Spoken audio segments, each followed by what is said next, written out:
and welcome to LearnLogicPro.com. Here we are looking at the Arrange window, and today we're going to talk about global tracks.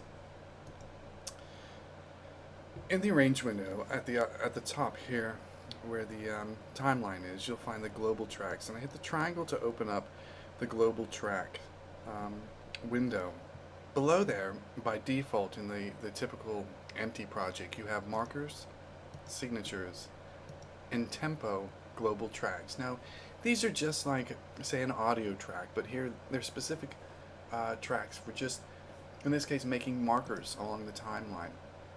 And as you go through the timeline, you can change a different marker, go to different markers. This speeds up the scrubbing through a larger process or project. Below there you have signature. You can change the time signature throughout the song, and there is a timeline that shows you those time signature changes. Same thing with tempo. If you want to configure the global tracks, what I did was I right-clicked on the global track header here. You can also use the key command option G, but I'm going to go ahead and do configure tracks as I right-clicked.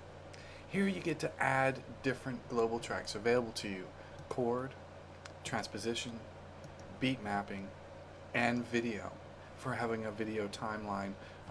So if you bring in a movie, you can actually see it on its own global track.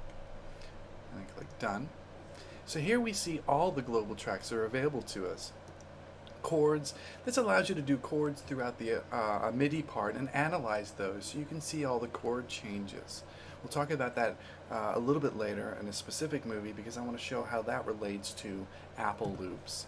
Transposition is another option. This allows you to change and transpose different parts throughout the entire song. So the entire project will transpose at certain key points based on you changing those parameters. Here we have the video timeline, and you get an option to open a movie, also detecting any cuts throughout that movie. And last but not least, we have beat mapping. Beat mapping allows you to essentially select a WAV file, and it analyzes the transients, trying to map that file into a grid where you can then somewhat quantize MIDI or other files here. So if you have a WAV file and it has a drum part, and you want the quantize to be set, or the beat map to be set on the drum loop, you would beat map the drum loop, and then the bass would basically quantize to that beat map. This is Global Tracks, Logic Pro